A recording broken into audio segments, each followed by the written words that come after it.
Sign the transfer or lose your mother's house. My stepfather didn't even look up from his phone when he said it. He just slid a single sheet of paper across the kitchen table like he was passing the salt, and my stepbrother Marcus leaned against the doorframe behind him, arms crossed, watching me the way a landlord watches a tenant who's already 3 months behind. My mother had been dead for 11 days. I looked at the paper. It was a quitclaim deed, pre-filled. My signature line already had a little yellow arrow sticker on it, the kind realtors use when they want to rush you through a closing.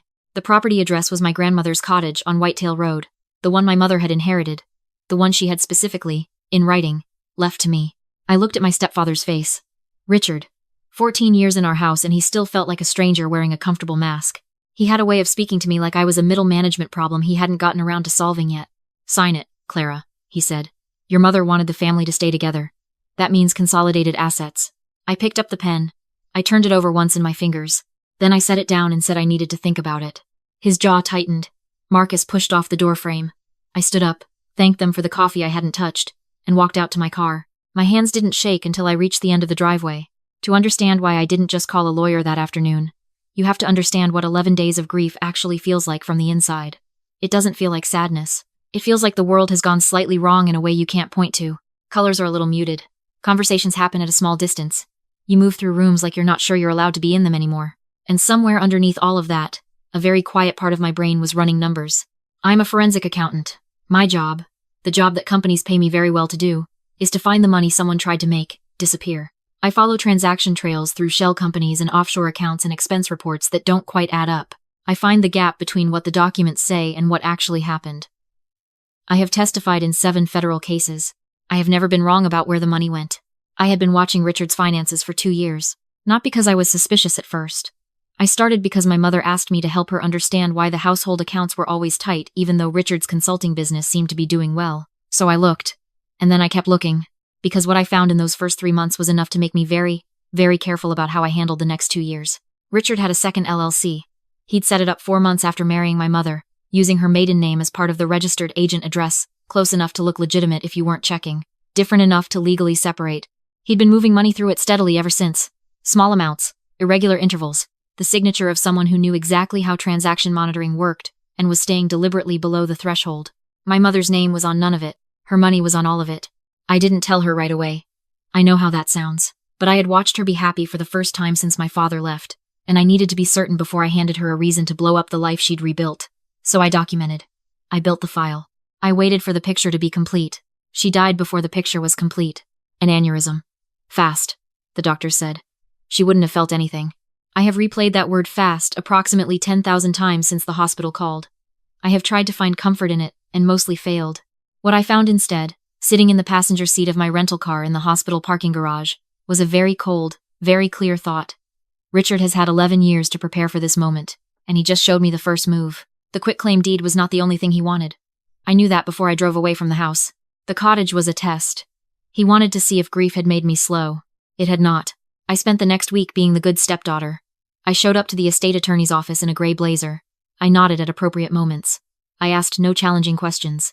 I cried, genuinely, because my mother was dead, and that part was not a performance at all. But while I cried, I was also reading every document they placed in front of me twice, and the second time I was reading it the way I read client files looking for the line that doesn't belong. I found it on day 4. My mother's will had been updated 6 months before she died. The original, which I had a copy of because she had given me one 3 years ago, left the cottage to me outright and divided the remainder of her estate equally between me and Richard. The updated version, the one Richard's attorney presented as current, left everything to Richard in trust, with discretionary distributions to me at Richard's sole judgment. Discretionary distributions at his sole judgment. My mother had written me a letter 2 years ago. It was in my fireproof safe at home, time-stamped, notarized, in her handwriting. It said, "The cottage is yours, Clara. Whatever happens, don't let him take it. I'm putting it in the will. I'm sorry it took me this long to see clearly." That letter was written 4 months before the updated will supposedly replaced everything.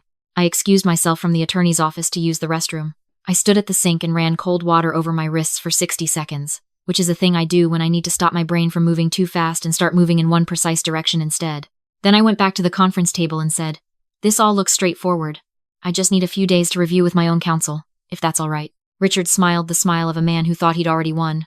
"Of course," he said. "Take your time." I called my attorney that evening. Her name is Patricia Holt, and she has handled financial fraud cases for 23 years. And when I laid out what I had, she was quiet for a long time before she said, "Clara, how long have you been building this?" 2 years, I said. She exhaled slowly. "And you have the original will?" "Certified copy. Notarized. The letter too." "What about the LLC transfers?" 18 months of statements. 3 sets of tax filings where the reported income doesn't match the actual deposits. And a wire transfer from my mother's personal account to the LLC 11 days before she died, 3 days before she was hospitalized. Patricia was quiet again. Then she said, "I need you to not sign anything. Not 1 page. Not a sticky note. Nothing." "I know," I said. "And I need you to act normal. Can you do that?" "I'm a forensic accountant," I said. "I have spent my entire career making chaos look like a spreadsheet. I can act normal." For the next 6 weeks I acted normal. I had Sunday dinners at the house. I helped Richard sort through my mother's clothes, which was the hardest thing I have ever done. I made polite conversation with Marcus, who had the particular energy of someone who knows he's about to inherit something and is trying very hard not to look excited about it. I asked thoughtful questions about the estate timeline. I brought wine. I left no trace of anything. Meanwhile, Patricia and a forensic document examiner named Dr. Weiss were very quietly doing their work. The document examiner found it in 10 days. The signature on the updated will was my mother's technically. The letter formation was consistent. The pressure was consistent. But the ink wasn't. The ink on the signature line was 14 months old, maximum, based on chemical composition. The rest of the document was printed on paper from a batch manufactured 22 months ago. My mother's signature had been cut from something else, and the page had been reconstructed around it. It was exceptionally well done. It would have passed a casual review. It did not pass Dr. Weiss. Patricia also found the LLC. It took her exactly 1 afternoon because I handed her the roadmap. But she found it independently enough that her testimony would be clean. The transfers from my mother's personal account totaled just over $340,000 over 11 years. The last transfer, 11 days before she died, was $22,000 and the memo line said home renovation. There was no renovation. I had been to the house every month for 2 years. The meeting was scheduled for a Thursday. Patricia had requested a formal estate mediation, framed as a routine step to avoid probate delays. Richard's attorney, a very polished man named Garrett who wore cufflinks on a Wednesday, agreed immediately. They thought mediation meant negotiation. They thought negotiation meant I would eventually accept something less than what was mine in exchange for making the discomfort stop. I have never been good at making discomfort stop. I have always been better at finding where it started. The conference room was on the 14th floor of a building downtown with a view of the river. Patricia had reserved it herself, which meant she controlled the setup. Long table, 6 chairs, a projector screen at the far end, and a court reporter in the corner who Richard's attorney had agreed to as standard practice without reading the fine clause in the mediation agreement that made everything said in the room admissible. Richard came in looking comfortable. That was his tell. He always looked comfortable when he thought he was in control. He had his attorney and Marcus, who sat slightly behind and to the right like a second, and a folder that he set on the table with the particular confidence of a man holding what he believed were the only cards. He looked at me and nodded once. The way you nod at someone you're already done with. I nodded back. Patricia opened. Standard language. Parties present. Purpose of mediation. Court reporter introduced for the record. Richard's attorney, Garrett. Launched into the estate position. Updated will. Sole beneficiary. Discretionary trust language. Very clean. Very rehearsed. Marcus watched me the whole time, waiting for me to flinch. When Garrett finished, Patricia said, "Thank you. We have a few documents we'd like to enter into the record." She clicked the projector. The first slide was the original will. My mother's signature, dated 3 years ago. A certified copy with the notary stamp clearly visible. Richard's attorney looked at it without expression, which meant he'd seen it before. Richard's hand moved to his water glass. "You were provided a copy of this document during the initial estate filing," Patricia said. "You characterized it as superseded. Can you tell me when your client first became aware of the updated will?" Garrett started to answer. Patricia raised one finger. "Before you answer," she said, "I want to note that the court reporter is recording, and I want to give you an opportunity to be precise." Garrett conferred with Richard in a low voice. Then he said, "My client became aware of the updated document approximately 8 months before Mrs. Clark's passing." Richard nodded. Patricia clicked to the next slide. It was Dr. Weiss's report. Summary page, bold headers, ink composition analysis. She let them read it for a moment before she spoke. "Dr. Eleanor Weiss is a court-certified forensic document examiner with 28 years of experience," Patricia said. Her analysis found that the ink on the signature line of the updated will is chemically consistent with a maximum age of 14 months. The document was presented to us as having been executed 22 months ago. Dr. Weiss's conclusion is that the signature was transplanted from a prior document. She will say so under oath. Garrett went very still. Richard's water glass was in both hands now. Marcus leaned forward and said something about mistakes being possible with testing, that labs get things wrong. Patricia looked at him for a long moment and said, You're welcome to retain your own examiner. The document has been placed in chain of custody. She clicked again. The third slide was the LLC. Full corporate registration, registered agent address with my mother's maiden name, embedded in it, and a timeline of transfers. 11 years. $340,247. Annotated in red where the amounts appeared on my mother's bank statements and did not appear on any joint tax return. That is wire fraud, Patricia said, simply. Across state lines, which makes it federal. And because Mrs. Clark is deceased, the statute does not pause. Richard's face had done something complicated in the last 90 seconds. It had moved from comfortable to controlled to something that was trying to be controlled and wasn't quite making it. His attorney was writing very fast on a legal pad. I had not said a single word yet. Patricia turned to me and nodded once. I reached into my bag and placed a document on the table. 1 page. I slid it to the center. This is a letter, I said. It's in my mother's handwriting. Dated 26 months ago. Notarized by a public notary in Claremont County, whose seal you can verify with the county clerk's office before the end of business today. I let them read it. The letter said what it said. That the cottage was mine. That she was putting it in the will. That she was sorry it had taken her so long.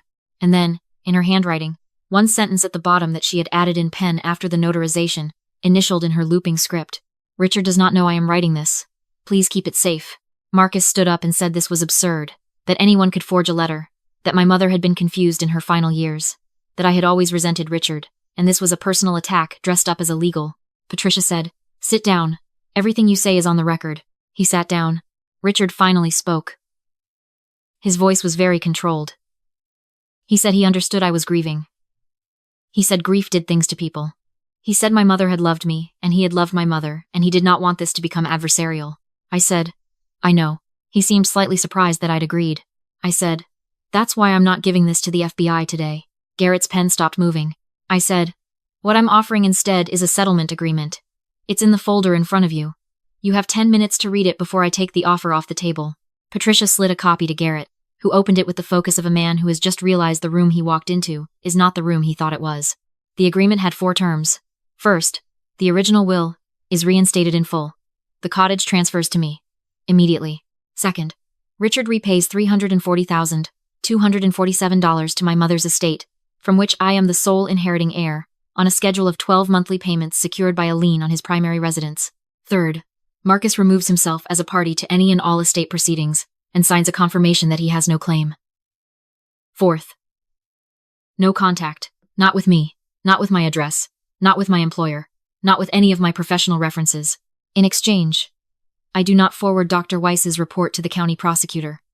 I do not forward the wire transfer timeline to the FBI Financial Crimes Unit. I do not share my mother's letter with the probate court. If any term is violated, everything goes out the same day. Automatically. Patricia holds a sealed packet. It doesn't require my approval. It just goes. Richard read the terms. Garrett read the terms. Marcus read over Garrett's shoulder, and I watched his face move through several emotions in quick succession. Richard said, "You can't do this." I said, "I already did it. The only question is whether you sign." He said, "You'd be blackmailing your own family." I said, "You forged my dead mother's signature to steal her house. I'm offering you a payment plan." He had nothing to say to that. His attorney leaned close, and they conferred in voices too low for the court reporter to capture, though everything they'd said before that was perfectly captured. Marcus tried one more time. He said my mother had wanted the family to have stability, that she wouldn't have wanted this, that she had talked to him personally about. I said, "My mother wrote me a letter 26 months ago, and told me you didn't know. I think I know what she wanted." The room was quiet for a moment that felt longer than it was. Richard picked up the pen. He signed without looking at me. Garrett signed as witness. Marcus signed his separate release with the energy of someone deflating very slowly. The court reporter dated every page. Patricia collected the documents. She checked each signature, each date, each initials line, the way I have watched her do 100 times before, thorough, unhurried, making no assumptions. Then she looked at me and gave me the smallest nod. I picked up my bag. I didn't shake anyone's hand. I didn't say anything about moving forward, or family, or what my mother would have wanted. I had said everything I needed to say in the document. I walked out. The elevator was all glass on one side, and I could see the river, gray-green in the November light, moving steadily south without caring about any of this. I pressed the lobby button and watched the floor numbers change. My phone buzzed. It was Patricia. 2 words. "Well done." I wrote back, "Thank you." Then I put the phone in my pocket and let myself breathe for the first time in 6 weeks. The aftermath moved faster than I expected. The probate court accepted the original will within 2 weeks, once Dr. Weiss's report was filed as supporting documentation. The cottage deed transferred to my name on a gray Tuesday morning. I drove there that afternoon and sat in the driveway for a while. It's a small house. White clapboard. A porch that needs repainting. A garden my grandmother planted and my mother maintained, and that has now gone slightly wild in the way that things go when the person who loved them is gone. I went inside. It smelled like the cedar sachets my mother kept in the closet and faintly like the rosemary she grew on the kitchen windowsill. I sat on the floor of the living room for about 20 minutes and did not try to be okay. Then I got up, drove to the hardware store, and bought paint for the porch. Richard made the first 2 payments on schedule. Patricia watches the account. She will keep watching it. The lien on his residence means that if he misses a payment, the process is automatic, he knows that. And I think it is the knowing that keeps him precise.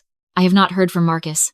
I think about my mother sometimes in the moments when the work gets very still, late evenings, when I'm closing out a client file, early mornings when the numbers are behaving and the screen is the only light in the room. I think about the fact that she saw something coming long before I did, that she found a notary, drove there alone, wrote that sentence in pen at the bottom of the page, initialed it, and brought it home, and never told me, that she was protecting me, in her quiet, careful way, even when she didn't have all the information.